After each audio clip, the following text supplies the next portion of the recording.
Hi, I am Sarah Rodman, the television editor here at the Los Angeles Times. Thank you so much for joining us today. And I also want to thank so much for joining us today, Miss Evan Rachel Wood. Thank you so much for being here. For older viewers like me, we fell in love with you on Once and Again, but you are here to talk about the complicated, intriguing, exciting, so much fun to watch Westworld. And first of all, congratulations. Thanks. I mean, did you have any idea when you started this? Obviously, it was big, but how big it would be? You know, we did know, but not to the full extent. No, I mean, I knew it was going to be an incredible show. I loved Jonathan Nolan and Lisa Joy and their whole take on the park and how they were revamping it, and obviously, you know, J.J. Abrams is J.J. Abrams, and you know, so I knew I was in good hands, but because we didn't get the scripts in advance, we really didn't know just how deep the show was going to go. I knew it was going to be amazing, but I don't think I realized that the themes were going to delve so deep. And I think that's what I was taken aback by the most, actually. And it's interesting because you could engage with the show just on a relatively superficial level about sort of robots and this park and human nature, but like you said, there's so much more to it about identity and technology and agency and human nature, which seems to me to be like, who would you be if you went to this park, and you might surprise yourself who you would be. And in terms of playing the part, I mean, obviously you're a host in it, so you're not thinking about those things, but is Evan thinking about those things as an actor as you're playing it? This was the most complex role I've ever played, hands down, for a number of reasons. You know, am I allowed to say spoilers? I guess I would have to say spoiler alert to really get into it. But you know, like with the multiple timelines, I actually, I think somebody accidentally revealed that to me early on. But it actually did help me in my performance because she's a multi-dimensional being and an artificial being with so many different layers. There's her core programming where she's just the most genuine, sweet, loving person, and everything that she's experiencing in that mode is so real to her. So when we were doing the scenes where they're in character mode, there is this weird, almost Lynch tone to it. This because we're saying dialogue that is supposed to be scripted, that we're supposed to have said a million times, but we're supposed to be saying it like it's the very first time, and there's supposed to be this kind of fantastical element to it. But Jonah was really careful in directing us in those scenes because you didn't want anything to be too over the top or too cheesy. You wanted you to be able to really relate to the hosts and to make them as human as possible, because that was what was really going to move the audience and really sell everything and make it twice as heartbreaking when you know, all the trauma and all the abuse and really the torture that they go through feels like it's really happening. Exactly. And where do you draw the line, and what is consciousness? What really does make somebody conscious? We don't really know yet. And so the show delving more into that and playing a character that isn't fully conscious but is finding it along the way. And hopefully will become more. Yes, next season. that's certainly that's the hope, because we don't really know. You know, it ended on the note of is she or isn't she? But to be playing somebody that is literally living in the past, present, and future, and finding out later in the season around episode 8 that I was also merged with another character. Right, a man. A man. Which then it made so much sense to me why they cast me. I was like, okay, I think I understand, because you needed a Disney princess, but you needed to be able to hold an Uzi. I got it. And you're like, that's me. Yeah, but being able to weave another character in and out to another character playing another character. I mean, for me, I love it as an actor. You're like, wow, I can really delve into something here, and there's so many different things that we can do and possibilities, but because of the complexity of what we were doing, every single moment was treated with such love and such respect, and everything that we're doing, all the little movements, all the changes in voices and emotion, we're all really doing that. There's no cuts. There's no, okay, now let's cut and let's, you know, work up some tears. I mean, they at some points they were literally yelling commands to us from behind the camera going, okay, now freeze. Okay, now can you cry out of one eye? Okay, now in this take, be really, really panicked and then just stop. And we would do variations on the scenes. And so yes, it was incredibly challenging and complex because on top of that, you're also doing this incredibly physical show. Shooting guns and riding horses. Yeah, and it surprised me. I think a lot of people dragged by your hair through the dirt all night. Yeah, all hours of the night by Ed Harris, who's the loveliest man. But it's funny. Some people think a lot of that was green screen, but we were getting helicoptered into these random locations in the desert, and we were really on horseback. We were really doing everything. We're really there. So so not just physically exhausting, but mentally exhausting. I think of all of those scenes, those analysis scenes for all of you, where what you're talking about, from going hysterical panic mode to analysis mode, where you had to be completely still. And Lewis, or I'm not sure if it's Louis Hertham, is joining us for one of these as well, and I feel like he was just the master of that. And the whole cast, though, you get this part. It's the most complex part you've ever had. It has so many things to say about the current society and the future and human nature. And then they tell you, oh, and by the way, Anthony Hopkins, Ed Harris, Jeffrey Wright, Tandy Newton are going to be in it. You in? Oh, so in.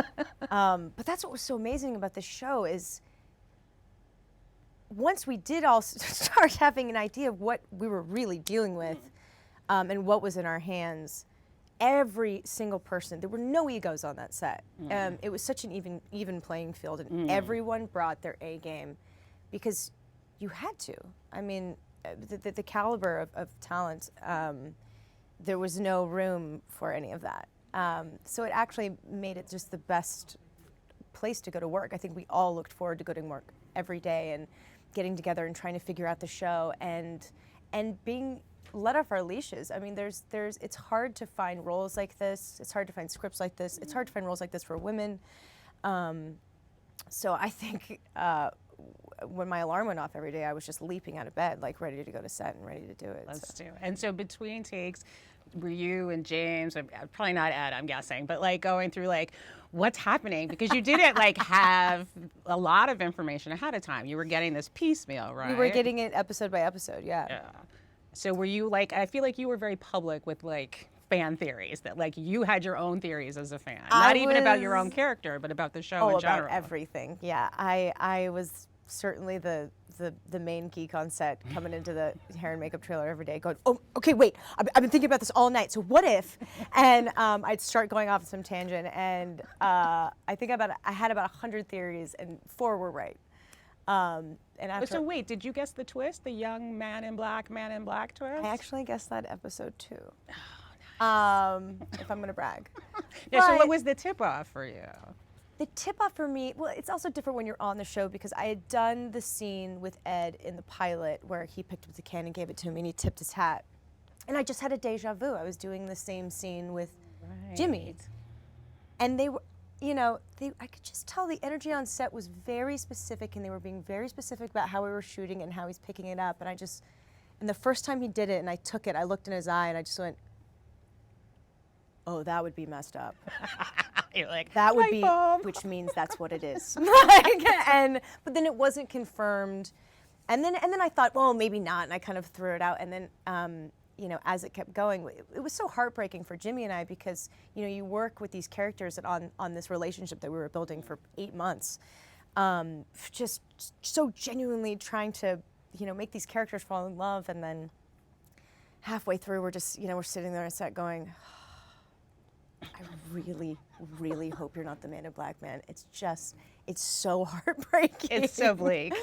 It's so on brand for the show, though. Yeah, which is why I knew it was right. But it also, that scene when she does realize, the scene that I got to shoot with Ed, because this is this twist that everybody's been waiting for, and whether you figured it out or not, which is another great thing about the show, is it's not that you're not supposed to figure it out, but in the first season you're not supposed to get confirmation until the hosts do, because it's all from their point of view. And even if you figure it out, the payoff of the explanation is always so good.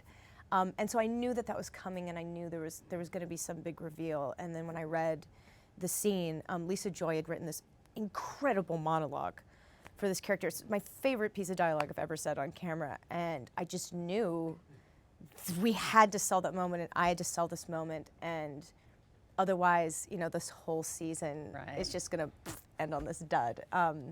So that there was a lot of love and care that went into that, and I think that's the scene I'm actually most proud of on the show. Well, that sort of light dawns on Marblehead moment of just it's heartbreaking. It's heartbreaking, but then she gets up.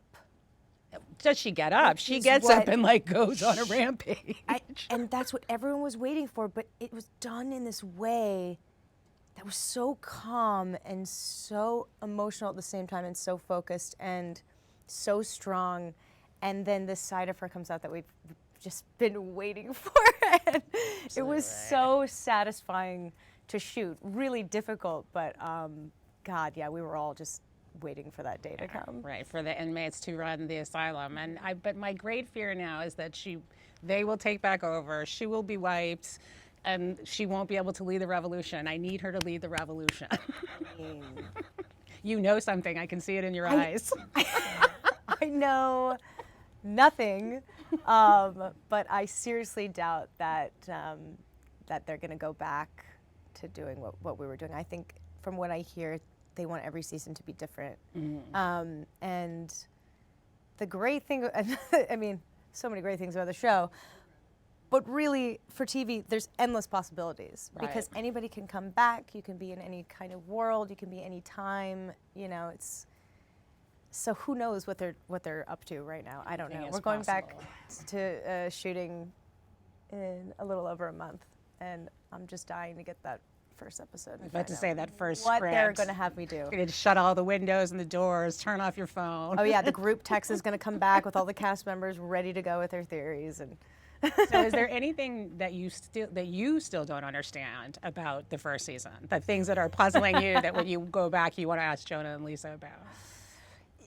See, the thing is, even when I get confirmation from them, I feel like that can always change because I feel like they give us just the right amount of information, like just enough information to get us where we're going, but they never really tell us like the whole picture.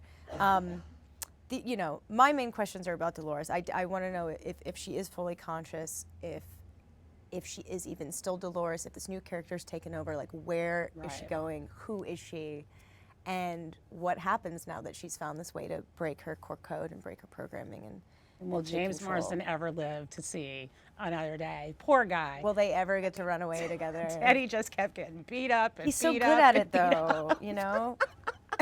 That pretty face, though, it broke your heart every time. Yeah, he's so terrific on the show. But, and even just the like talking about Lewis and some of the other characters, I mean, that had to be brought into this world and to do some pretty brave things. I mean, you think about all of the layers of the characters, but then on some level was part of you like, but I am sitting naked on a stool with my face covered with flies. Yes. Yeah. There were so many days at work when you would hear a sentence come out of somebody's mouth and just be like, we have very strange jobs. Like, have you seen Kissy's scalp? Has anybody seen Kissy's scalp? You're like, misplaced the scalp. What? How do you lose a scalp? Yes, there were definitely moments, especially my first scene with Sir Anthony, except he wants you to call him Tony. I was totally naked, and it was just him and I alone in a room, and he was this far away from my face, and we're doing this really intense scene. But he was so distracting, and I was so kind of in awe of him and the situation, and I couldn't believe I was there as an actor, that I would forget that I was naked, and I would just start kind of talking to him, small talk, and then someone would come up and say, would you like a robe? Or, oh, you mean just in between takes, you were just chit-chatting naked? I Excellent. should put a robe on. I'm very sorry. Things like that, yeah. And those flies were real. They had frozen flies that they would stick to my face, and then they would thaw, and they wouldn't be able to fly, but they'd be able to crawl. Cryogenic flies. Yeah. Like they didn't die when they froze them? Nope. They put them on your face, and then they came back to life. And then they thawed, and yeah, they would just like kind of crawl around. And so that's kind of an amazing job, really. It's really strange. And so what's your hope for Dolores for the second season? Or are you allowing yourself to hope since it's not actually up to you? It's not up to me. But after going on that journey with her, which changed me personally, it gave me such permission to find a certain strength in myself that I didn't know I had. And I think a lot of the other castmates, Tandy too, said the same thing. Starting off in one place with her and having her trapped and confused and swimming in trauma and repressed memories, which I think a lot of people can relate to. So everyone has that experience on some level, and how she's carried it with her 30 years, and is finally at this place where she's starting to break and she's starting to question things. She's breaking her program. She's confronting this trauma, and she's walking through it, and she's coming out to the other side. I want to see what it is on the other side, because I think I spent the first season, overcome with so many feelings. This poor character just goes through so much, so many horrible realizations about the world and about herself, and such a metaphor for so many things. So, yes, to answer your question, I want to see her walk through that fire, and I want to see what she does with the strength that she has found in her vulnerability. And my hope is absolutely that she takes over, and I don't know if I just want like bloody revenge. I also want her to just be messing with people's minds. You know what I mean? Like they did with because yours. She's also a fiercely intelligent being, Yes. and she hasn't had access to that either. And considering she's the oldest host in the park, I mean, she would just be superhuman. So And that's why she should be the natural leader and team up with Maeve, who is now also on the sentience train, or off the sentience train, as the case may be.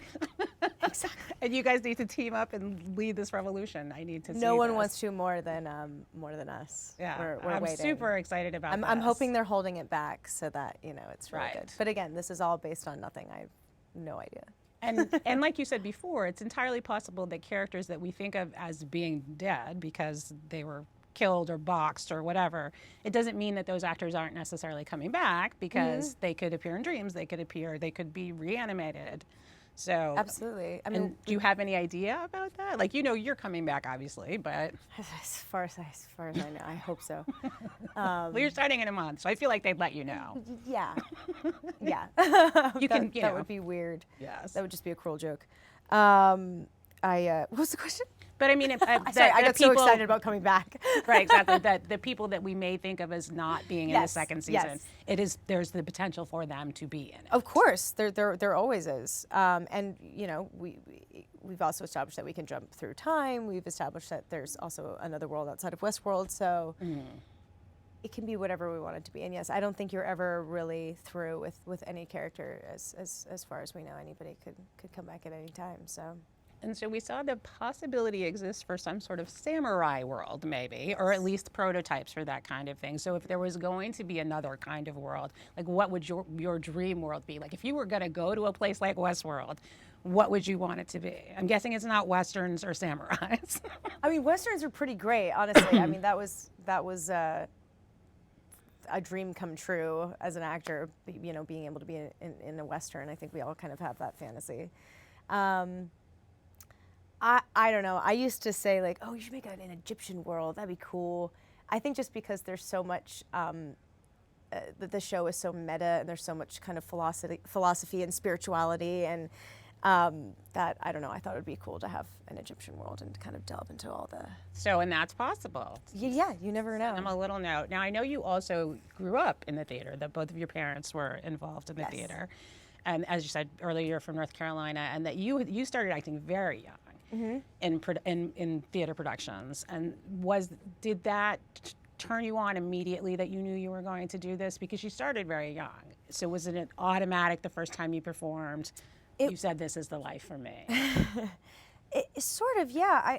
I when I was little, I think I just thought everyone did it because I was always at the theater, and I was always watching plays, and I was on stage or off stage or in the lighting booth or in the costume shop, and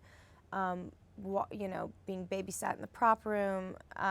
It was just kind of in my blood, and so it came naturally. Singing actually came first for me, and then I started doing musical theater, and then Shakespeare, and that was my start. And then when I moved to LA, when I was 9, I took acting class. My mother taught acting class for years, and so then I was at the acting studio Monday, Tuesday, Wednesday, Thursdays, and Saturdays. And on Saturdays, I help teach little kids. What'd you do on Friday? It's a really good question. Probably watched movies. Like, Right, I just exactly. lived and Research. breathed it. Yeah, I lived and breathed it my whole life. It was, you know, I was a film junkie and a music junkie, and I just studied nonstop for about 4 years, and then started doing Once and Again, and then got 13 off of that, and then everything just Check out from there. kept going.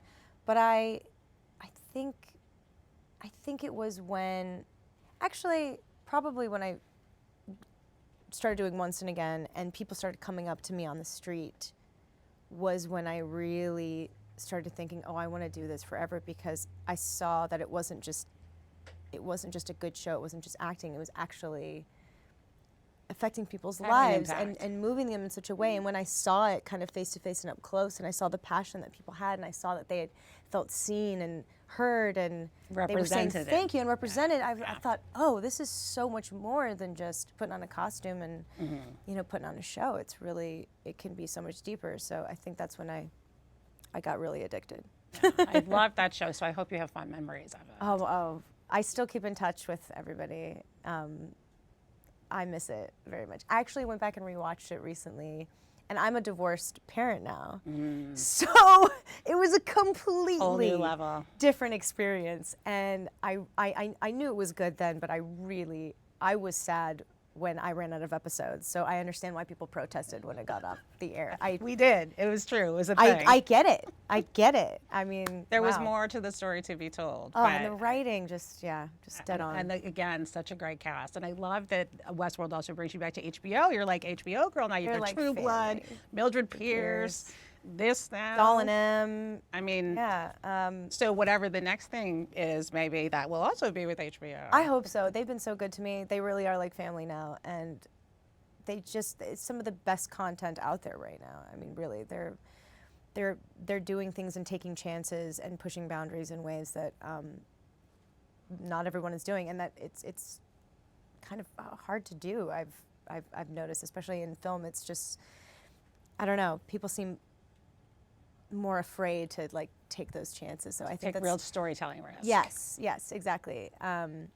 So I think that's why a lot of people are flocking to TV and flocking to HBO. Yeah, it's a good place to be. And speaking of pushing boundaries, I think not probably a lot of people necessarily know that you also are a musician. Yeah. And that you have a group called Rebel in a Basket Case. And is this Breakfast Club? Is that a Breakfast It Club is. reference? It's a Breakfast Club reference, yeah, because our Excellent. music is very kind of 80s inspired. And it's funny, I wrote a lot of the album with my bandmate while I was filming Westworld, and so many of the themes on that album kind of coincided with what I was doing on the show and what I was going through personally in my own life, just about overcoming oppressive situations and being who you really are and breaking your programming, and it's all kind of And what great intertwined. inspiration musically, It was right? amazing Thinking about inspiration. identity and then having to write songs. Yeah. I mean, and so where are you in the process of that? Are you touring? Are you working on another record? We just finished a tour, and we're just finishing our album up, and now I'm anxiously awaiting day one of Westworld. and the time in your site when you can And I write will songs keep of writing. the new. I'll things keep that you're writing, yeah. I inspired write in my trailer a lot. So Yeah, excellent. So we have things to look forward to. We also Absolutely. have some questions from the audience. I know that great. one person wanted to know what was your favorite old-timey song played on the player piano, or the contemporary song that was made old-timey on the player piano. Oh man, motion picture soundtrack. Oh, that didn't play on the player piano, No, did it? I don't think so. Well, I'm a huge Radiohead fan, so anything that played, probably No Surprises, No Alarms, No Surprises. Which was so sort of antithetical to what the show actually was, since it was full of surprises. That was one of my favorite ones too.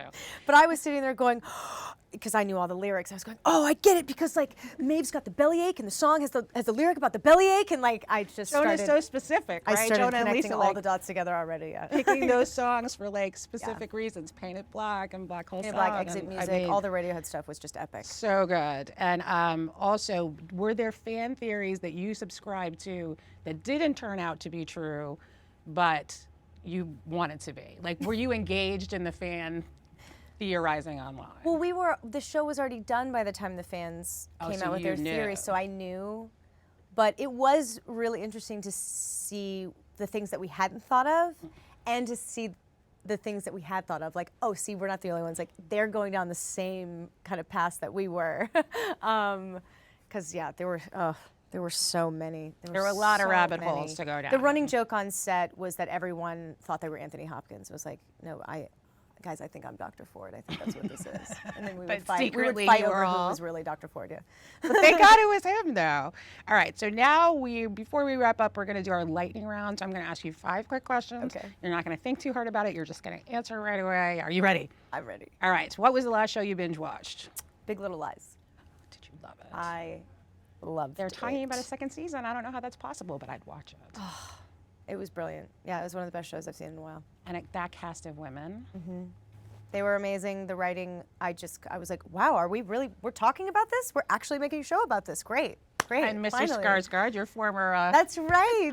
That's co-star. right. My vampire slave. Yes. Not being very nice, but getting his in the end. Spoiler alert. What classic show would you have loved to have been on? Like an old vintage show. Oh, okay. I was going to say Friends, but maybe that counts as vintage. I